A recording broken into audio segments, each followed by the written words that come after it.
One day, Hulk had a serious case of the hiccups, and they just wouldn't stop. Every time he hiccuped, he would accidentally smash something.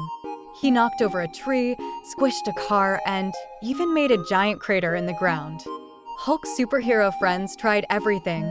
Captain America gave him water, Thor told jokes, and Iron Man even built a hiccup-stopping machine. But nothing worked. Finally, Hulk laughed so hard at one of Thor's jokes that the hiccups disappeared. Everyone cheered as Hulk sighed with relief, and they all had a big, hiccup-free group hug.